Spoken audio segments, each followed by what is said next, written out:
Hello दोस्तों, आज की इस वीडियो में बात करने वाले हैं मायोकार्डियल इन्फ्रैक्शन के बारे में। ये टॉपिक हमारे लिए बहुत ज़्यादा इंपॉर्टेंट हो जाता है क्योंकि ये टॉपिक सीधा हमारी लाइफ से जुड़ा होता है। तो वीडियो को बिना स्किप करे जुड़े रहिए हमारे साथ। तो चलिए स्टार्ट करते हैं अपनी वीडियो। तो मायोकार्डियल इन्फ्रैक्शन क्या होता है? Heart attack results from complete obstruction of blood flow in the coronary artery. तो जो हार्ट अटैक हमारा जो होता है, जिसकी कोरोनरी आर्टरी हमारी पूरी तरीके से ब्लॉक हो जाती है, ऑब्स्ट्रक्ट हो जाती है, जिसकी वजह से ब्लड फ्लो आगे नहीं हो पाता, तो इसकी वजह से जो हार्ट अटैक आता है वो मायोकार्डियल इन्फ्रैक्शन होता है। ठीक है, आई होप आपको ये समझ आ गया होगा मायोकार्डियल इन्फ्रैक्शन। नेक्स्ट पढ़ते हैं इसमें इम्बैलेंस। अब जैसे कि हमारा ये कोरोनरी आर्टरी है, इसमें कुछ ऑब्स्ट्रक्शन आ गया जिसकी वजह से जो ब्लड है आगे नहीं पहुंच पा रहा ब्लड। तो क्या होगा? There is a imbalance in supply and demand of oxygen to the myocardium. क्योंकि हमें पता है कि जो ब्लड है, ब्लड के साथ हमारी ऑक्सीजन जाती है। ठीक है, इसी पे हमारा पूरी बॉडी का मैकेनिज्म वर्क करता है। अब जब ब्लड ही नहीं पहुंच पा रहा तो आगे ऑक्सीजन नहीं पहुंच पाएगी मायोकार्डियम में, तो जो क्या होगा, एक हार्ट अटैक जैसी कंडीशन हमें देखने को मिलेगी। ठीक है, so the deposition of fat और plaque in the coronary artery results in blockage. अब डिपोजिशन हो जाता है, जैसे फैट डिपॉजिट हो गया है, ये फैट आ गया हमारी, इसमें कुछ प्लाग वगैरह जम गया या कोलेस्ट्रॉल जम गया, जिसकी वजह से ब्लड आगे फ्लो नहीं कर पा रहा। इसकी वजह से जो हार्ट अटैक आएगा उसे हम मायोकार्डियल इन्फ्रैक्शन के नाम से जानते हैं। ठीक है, आगे पढ़ते हैं। अब इसके कुछ साइन एंड सिम्टम होते हैं, जैसे कि क्या क्या साइन एंड सिम्टम्स होते हैं इसके, जैसे कि सीवियर चेस्ट पेन, सीने में बहुत ज़ोर से दर्द होता है। ठीक है, pressure and tightness in the chest, dizziness, weakness, anxiety, heartburn, indigestion, cold sweat, shortness of breath, ये सारे हमारे क्या सिम्टम्स हो जाते हैं कोरोनरी आर्टरी के। अब abdominal pain and itching sensation and ये सारे एक सिम्टम्स होते हैं हमारे किसके? मायोकार्डियल इन्फ्रैक्शन के। अब आगे पढ़ते हैं इसके बारे में। अभी हमारा दो टाइप का होता है, एक होता है स्टीमी होता है, दूसरा होता है नॉन स्टीमी होता है।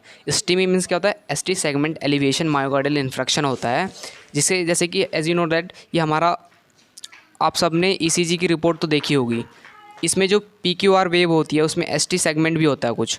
ठीक है, अगर वो बहुत ज़्यादा उड़ गया ऊपर तो वो हमारा स्टीमी टाइप का हो जाएगा। अगर वो नॉन एलिवेट हुआ तो वो नॉन स्टीमी होता है। ठीक है, जिसको अब जो ये स्टीमी होता है, ये क्या होता है? जब कोरोनरी आर्टरी हमारी कंप्लीटली ब्लॉक हो जाती है तो एसटी सेगमेंट हमारा एलिवेट हो जाता है, इसी को हम स्टीमी कहते हैं। और जब पार्शली ब्लॉक होती है हमारी कोरोनरी आर्टरी तो नॉन स्टीमी होता है। आगे बढ़ते हैं। अब इसके डायग्नोसिस, यानी हमें पता कैसे लगाएंगे कि हमें मायोकार्डियल इन्फ्रैक्शन है। तो डायग्नोसिस के पढ़ लेते हैं इसके बारे में। ईसीजी रिपोर्ट कराएं हम अपनी, ब्लड टेस्ट कराएं, चेस्ट एक्सरे कराएं, इकोकार्डियोग्राम कराएं, एंजियोग्राम कराएं, कार्डियक सीटी स्कैन या एमआरआई कराएं। ये सारे टेस्ट हमारे डायग्नोसिस टेस्ट हो जाते हैं मायोकार्डियल इन्फ्रैक्शन के बारे में। आगे बढ़ते हैं। अब इसके ट्रीटमेंट क्या है? जैसे कि हमें पता है कि कोरोनरी आर्टरी में हमारा ब्लड फ्लो नहीं हो पा रहा, किसकी वजह से? क्योंकि इसमें कुछ प्लाग वगैरह जम जा रहा है। तो अगर हम प्लाग को ही हटा दें तो ब्लड फ्लो हमारा ईजी हो जाएगा, ऑक्सीजन सप्लाई होने लगेगा मायोकार्डियम से, और हमारा जो प्रॉब्लम होगी हार्ट अटैक की वो नहीं हो पाएगी। ठीक है, तो कुछ सर्टेन मेडिसिन्स और ड्रग्स होती हैं जो इसके लिए हेल्पफुल होती हैं, जैसे कि एस्प्रिन आ गया, एस्प्रिन हो गया, थ्रोम्बोलिटिक एजेंट्स आ गए जैसे कि स्ट्रेप्टोकाइनेस, यूरोकाइनेस आ गए, एंटी प्लेटलेट ड्रग्स आ गई। ये सारी ड्रग्स क्या करती हैं? खून को पतला कर देती हैं, जिसकी वजह से जो ब्लड फ्लो होता है बहुत ज़्यादा आसान हो जाता है, प्लाक वगैरह जो भी होता है वो सारा घुल जाता है। अब कुछ अगर चेस्ट में पेन हो रहा है तो उसके लिए एनाल्जेसिक दे देते हैं। एनाल्जेसिक हमारे पेन को कम कर देती है, जैसे मॉर्फिन, जिसे हम भांग के नाम से भी जानते हैं। आगे बढ़ते हैं। कुछ बीटा ब्लॉकर्स होते हैं, एसी इनहिबिटर्स होते हैं, वैसोडाइलेटर होते हैं जो वेसल्स को डायलेट कर देते हैं, जैसे नाइट्रोग्लिसरीन इसका एग्जांपल है। आगे बढ़ते हैं। कुछ सर्जिकल मेथड आते हैं, जैसे कि कोरोनरी एंजियोप्लास्टी या स्टंट डाल देते हैं, जिसे हम स्टंटिंग के नाम से जानते हैं। कोरोनरी बाईपास सर्जरी होती है। ये सारे हमारे सर्जिकल मेथड होते हैं जिसकी वजह से हमारी कोरोनरी आर्टरी का जो ब्लॉकेज होता है उसे रिमूव किया जाता है, जिसकी वजह से हमारा ब्लड फ्लो जो होता है फिर से नॉर्मल पोजीशन पे अपनी आ जाता है। आगे बढ़ते हैं। अब इसकी पैथोजेनेसिस क्या होती है, मतलब ये कैसे कैसे ये होता है हमारा। ठीक है, ये पहली बात तो ये कोरोनरी आर्टरी डिसीज़ है। ठीक है, कोरोनरी आर्टरी डिसीज़ में क्या हो रहा है? ये दो तरीके से हो रही है, या तो एथीरोस्क्लेरोसिस होता है या एंटीरियोस्क्लेरोसिस होता है।